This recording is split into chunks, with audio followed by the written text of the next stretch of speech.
देखो बेटा, ये 3 अप्रैल का ही एक न्यूज़पेपर है टाइम्स ऑफ इंडिया और पेज नंबर 7 है ये।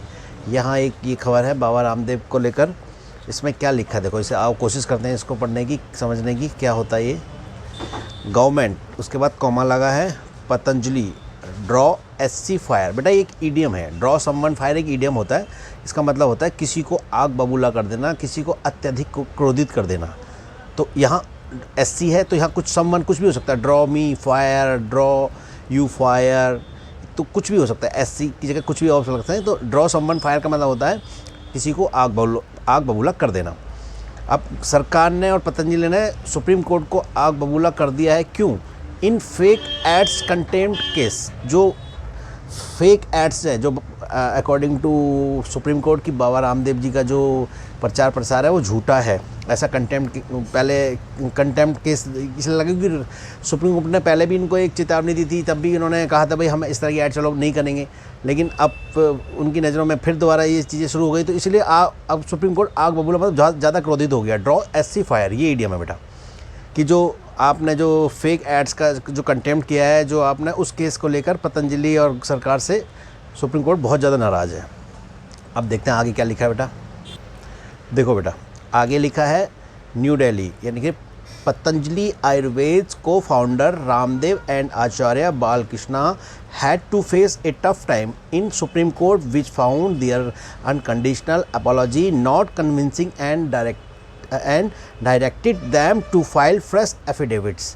बेटा यहाँ फुल स्टॉप है, ये देख रहे हो, यहाँ कैपिटल लेटर है और यहाँ फुल स्टॉप है, यानी कि बीच में कहीं फुल स्टॉप नहीं है। इसका मतलब यहाँ से लेकर यहाँ तक एक सेंटेंस है बेटा। ये देख रहे हो न्यूज़पेपर में क्या होता है इसीलिए बच्चे न्यूज़पेपर डरने से थोड़ा सा कतराते हैं, मतलब पढ़ने से इसलिए कतराते हैं क्योंकि बहुत बड़े बड़े होते हैं। मतलब बड़ा सेंटेंस तो बड़ा हो सकता है, अब सेंटेंस के अंदर कई सारी क्लॉजेज होंगी, कई सारी मतलब चीज़ों को जोड़कर एक सेंटेंस बनाया गया होता है।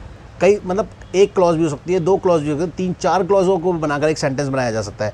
अब देखो जैसे शुरू करते से अब मैं ये क्या कहना चाह रहा है, ये देखो, पतंजलि आयुर्वेद को फाउंडर रामदेव और Acharya Balkrishna had to face in tough समय का सामना करना पड़ा सुप्रीम कोर्ट के अंदर। विच, अब देखो ये जो विच लगा है ना बेटा, ये जो विच है ये एक रिलेटिव प्रोनाउन है। रिलेटिव प्रोनाउन है जो कि सुप्रीम कोर्ट के बारे में कुछ एक्स्ट्रा इन्फॉर्मेशन दे रहा है।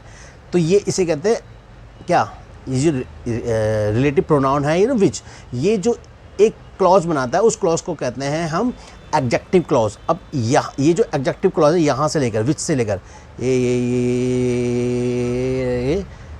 यहाँ तक, ये एक एडजेक्टिव क्लॉज है। एक क्लॉज ये है और एक क्लॉज ये है, मतलब 2 क्लॉजों को मिलाकर इन्होंने ये पूरा सेंटेंस तैयार कर दिया यहाँ से यहाँ तक। देखो कैसे कहते हैं कि जो पतंजलि आयुर्वेद के जो को फाउंडर रामदेव और आचार्य बालकृष्ण है, इनको एक टफ समय का सामना करना पड़ा सुप्रीम कोर्ट के अंदर, जिसने पाया कि भाई जो इनकी जो माफ़ीनामा था इनका, वो अनकंडीशनल माफ़ीनामा था, उसको वो मतलब ये ना अपॉलॉजी नॉट कन्विंसिंग, मतलब कन्विंसिंग नहीं था, वो सुप्रीम कोर्ट को कन्विंस नहीं कर पाया। इसलिए उन्होंने डायरेक्ट मतलब आदेश दिया उनको दोनों को टू फाइल फ्रेश एफिडेविट्स, कि भाई आप तुम एक नया फ्रेश एफिडेविट फाइल करो, हम संतुष्ट नहीं है तुम्हारे माफ़ीनामा से। सुप्रीम कोर्ट ने ऐसा कहा, मतलब गुस्से में आकर।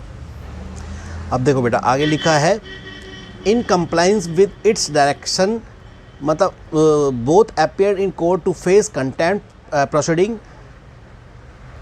and the court directed them to come again on the next date of hearing on April 10th after rejecting their affidavit। अब देखो बेटा, यहाँ से शुरू हुआ और यहाँ ख़त्म हुआ, यहाँ फुल स्टॉप लगा, यहाँ कैपिटल लेटर है, यानी कि ये यहाँ से यहाँ तक सिर्फ एक सेंटेंस है। इसमें क्लॉज हो सकती हैं, इसमें फ्रेजेस हो सकते हैं, लेकिन सेंटेंस एक ही है, यहाँ से लेके यहाँ तक। लिखा क्या है, in compliance with its direction, मतलब जो उसका आदेश मानते हुए जो दोनों आए, बहुत माने रामदेव और आचार्य बालकृष्ण उपस्थित हुए सुप्रीम कोर्ट के अंदर, क्या टू फेस कंटेम्प्ट प्रोसीडिंग, जो कंटेम्प्ट प्रोसीडिंग को सामना करने के लिए फेस हुए। And the court directed them, और कोर्ट ने उनको आदेश दिया कि टू कम अगेन, दोबारा आओ भाई, नेक्स्ट डेट पर आओ, जो 10 अप्रैल को सुनी जाएगी। रिजेक्टिंग डियर एफिडेविट, उनका एफिडेविट को रिजेक्ट करते हुए। देखो ये जो रिजेक्टिंग है ना बेटा, आईएनजी फॉर्म लगी हुई है, ये जो आईएनजी फॉर्म 3 तरीके से काम करती है।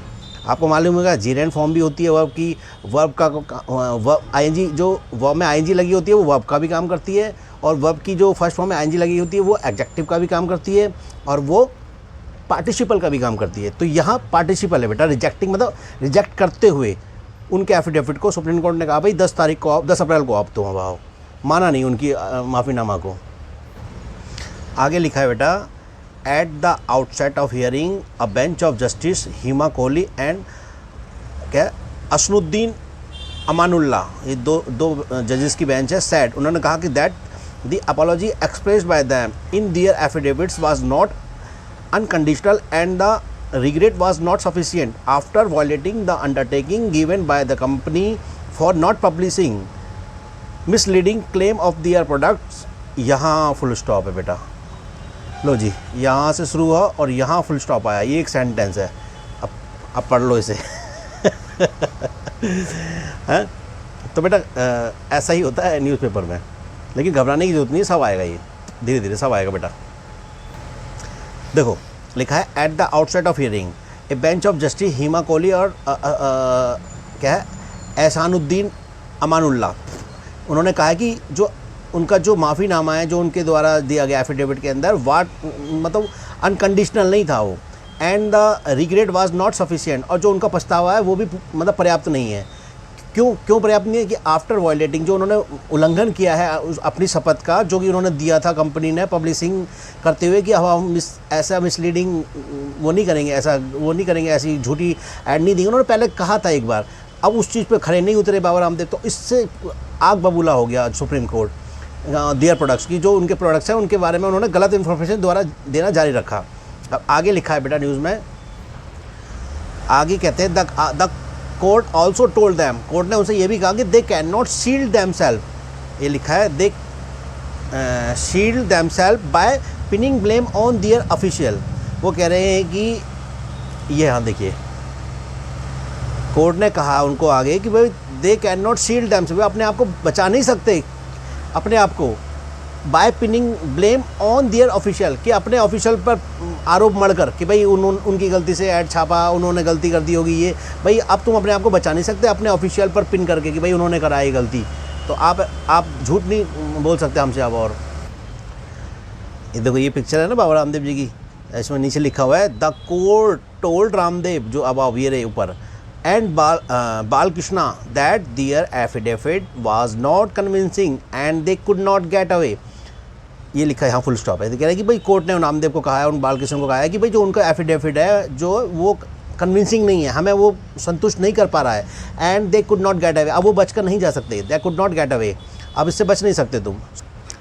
इसमें जो अलग से पिक्चर है उसमें बीच में the court told Ramdev, bracket में लिखा अबाउ, मतलब जो Baba Ramdev and Balkrishna, that their affidavit was not convincing, जो उनका एफिडेविट था कन्विंसिंग मतलब संतुष्ट करने वाला नहीं था, हाँ मतलब सुप्रीम कोर्ट को संतुष्ट नहीं करने वाला था वो, and they could not get away, अब वो बच नहीं सकते, अब इससे बच कर नहीं जा सकते। अब वो ये सॉरी, अब देखो ये इन्वर्टेड कॉमाज है, मतलब किसी के वर्ड हैं, मतलब सुप्रीम कोर्ट के वर्ड हैं। क्या कह रहा है supreme court? Sorry we are not so magnanimous, कह रहे हैं कि भाई हम इतने दयालु नहीं हैं कि जो तुम पे दया दिखाएंगे, जैसे कि तुम्हें राज्य सरकार ने दिया है और तुम जैसे कि केंद्र सरकार तुम पे दया दिखाती है, तो हम मैग्नेनिमस नहीं है। ये जो मैग्नेनिमस है इसका मतलब है हम दयालु नहीं हैं, हम तो भैया जो सच है वही करेंगे। द बेंच सेड, ऐसा बेंच ने कहा, ठीक है बेटा। तो यहाँ ये जो वर्ड है ना इसका मतलब होता है दयालु, क्षमा कर देने वाला, मैग्नेनिमस, ठीक है। ओके अब आगे बढ़ते हैं। आगे लिखा है बेटा, it is a violation of undertaking given to the highest court of the land and it can not be taken lightly. कह रहे भैया इसको इतना हल्के में नहीं ले सकते तुम, जो इतना सुप्रीम कोर्ट जो कह रहा हो तुमने लाइटली ले लिया, हल्के में ले लिया। Your apology is not persuading the court, भाई तुम्हारी जो अपॉलॉजी है, तुम्हारा जो माफ़ीनामा है वो अब कोर्ट को परस्यूड नहीं कर पा रहा है, मतलब उसको आकर्षित नहीं कर पा रहा है, संतुष्ट नहीं कर पा रहा है। It is a mere lip service, ये देखो ना, ये लिप सर्विस मैंने एक रील में बताया था ना, सुप्रीम कोर्ट कह रहा है भैया ये तो मेयर मतलब मात्र, ये तो मात्र एक लिप सर्विसिंग है, मतलब तुम्हारे शब्द हैं, होठ हिल रहे हैं बस, तुम्हारे काम कुछ कर नहीं रहे हो, तुम जो हमने कहा था इस चीज़ पर अमल कर नहीं रहे हो, बस होठ हिला रहे हो। तो it is a mere lip service, ये ऐसे कहा है। You have to ensure that your undertaking which is, देखो यहाँ लिखा है यू हैव टू एंश्योर, मतलब तुम्हें एंश्योर, हमें एंश्योर करना पड़ेगा दैट योर अंडरटेकिंग, जो तुम्हारी जो शपथ है, जो तुम्हारा जो वादा है, विच इज़ सोलेन का मतलब होता है कि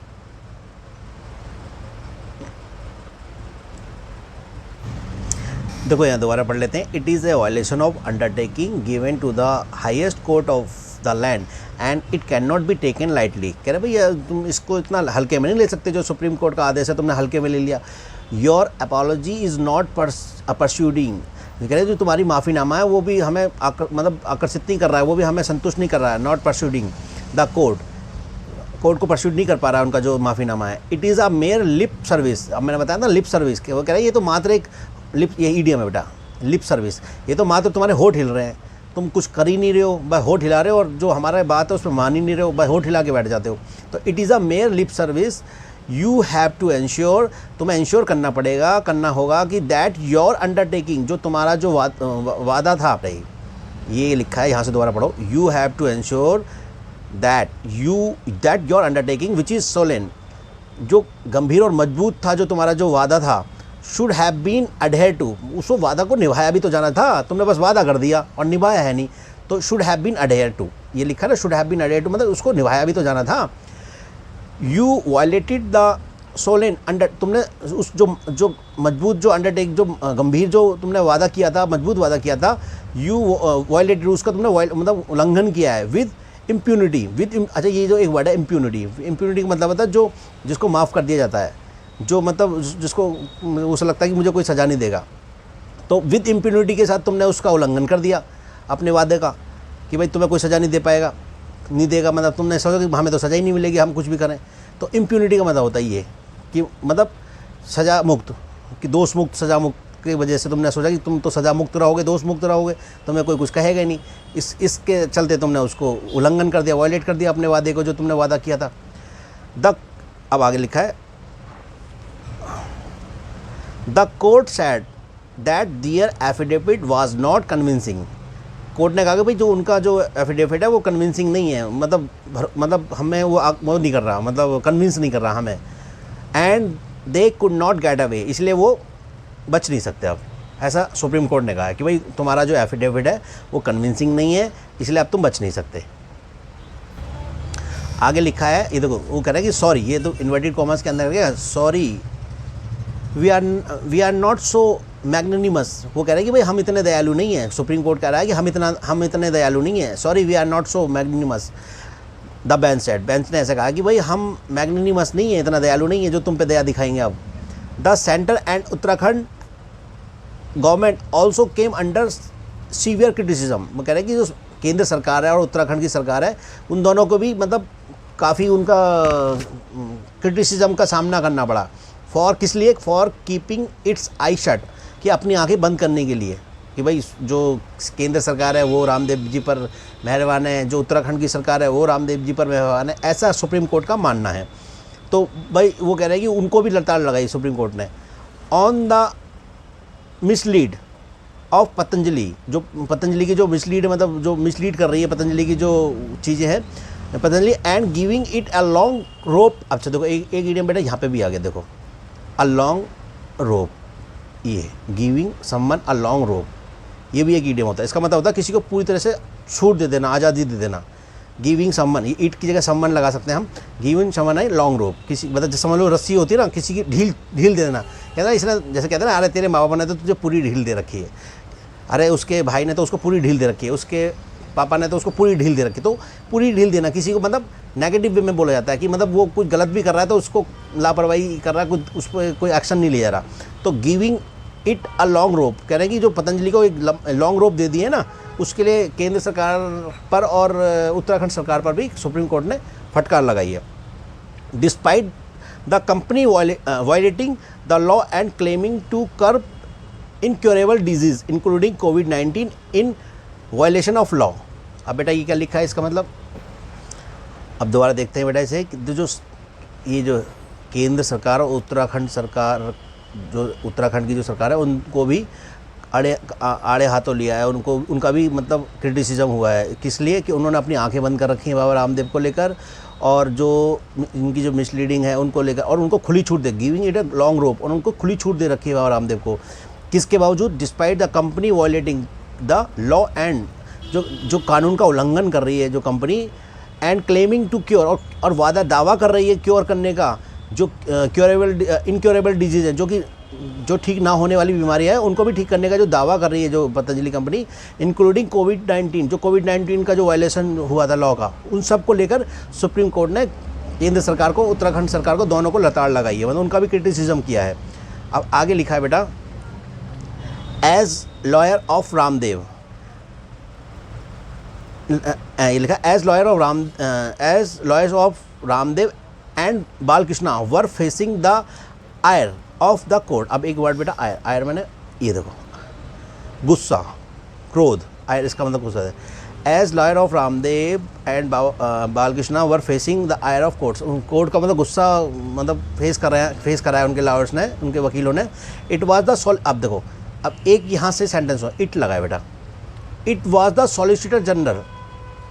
अब इट के साथ कभी कोई ऐसी चीज़ ना, ये तो वो कहते हैं ये सबको लताड़ लगाई है सुप्रीम कोर्ट ने, उनके वकीलों को भी, बाबा रामदेव के वकीलों को भी लताड़ लगाई। अब यहाँ है it was the solicitor general, वो तो सॉलिसिटर जनरल ही है, जो इंडिया का सॉलिसिटर जनरल होता है, जो बेटा मतलब सुप्रीम कोर्ट में एक सरकार की तरफ से वो होता है, एक तो सॉलिसिटर जनरल मतलब कानून का ज्ञाता ही होता है सरकार की तरफ से पैरवी करने के लिए। तो ये कहता है ये तो केवल सॉलिसिटर जनरल ही था जिन्होंने बीच में आई इस इतने सारे मामले को लेकर, नहीं तो सुप्रीम कोर्ट तो एकदम ठीक से लगाने वाला था बाबा रामदेव की क्लास। हुज इंटरवेंशन, जानो जिसका बीच में आना, इंटरवेंशन मानो जिनका बीच में आना, केम एज ए रिलीफ, एक राहत के तौर पे सामने आया। एज ही एश्योर्ड, जैसे क्योंकि उन्होंने एश्योर्ड किया कोर्ट को, दैट एज एन ऑफिसर, एक ऑफिसर के नाते ऑफ द कोर्ट के ऑफिसर के नाते, उसने कहा कि he would sit with them, कह रहा कि जी मैं उनके साथ बैठूंगा और ड्राफ्ट बनाऊंगा, प्रॉपर एफिडेविट बनवाऊंगा उनसे। ऐसा हमारे सॉलिसिटर जनरल की वजह से हुआ कि भाई बाबा रामदेव पे बहुत क्रोधित था सुप्रीम कोर्ट। अब सुप्रीम कोर्ट इतना, उनके सारे वकीलों की लताड़ लगाई, उस सारे वकीलों पर बहुत गुस्सा उतारा सुप्रीम कोर्ट ने। तो इतने में बीच में आए हमारे सॉलिसिटर जनरल, जो उन्होंने कहा भाई मैं इनके साथ बैठूंगा और इनके साथ प्रॉपर एक एफिडेविट तैयार करवाऊंगा, मैं मानता हूँ, ही एग्रीड, उन्होंने माना कि that their conduct was not acceptable नहीं था उनका, जो एक्सेप्टेबल था कि उनका जो कंडक्ट था कि भाई वो स्वीकार योग्य नहीं था, ऐसा सॉलिसिटर जनरल ने भी माना। भाई कोर्ट को कहा भाई इन्हें माफ़ कर दो, हम मानता हूँ इनसे गलती हो गई है और इनका जो स्वीकार करने योग्य नहीं है जो इनका जो कंडक्ट है, लेकिन मैं इनको समझाऊंगा, इनके साथ बैठूंगा, इनके साथ एफिडेविट तैयार करवाऊंगा ठीक से, ऐसा सॉलिसिटर जनरल बीच में आए, तब ये थोड़ा सा इनके लिए राहत मिली इनको। अब आगे लिखा है बेटा, the court was hearing a petition filed by Indian medical association. ये जो बाबा रामदेव के खिलाफ जो पेटिशन दायर की है बेटा IMA ने की है, इसकी फुल फॉर्म होती है इंडियन मेडिकल एसोसिएशन। जो एलोपैथिक जो हमारा एक क्षेत्र है, उसने इंडियन मेडिकल एसोसिएशन ने बाबा रामदेव के खिलाफ याचिका दायर की थी इसके लिए, तब सुप्रीम कोर्ट में ये सब केस चला है।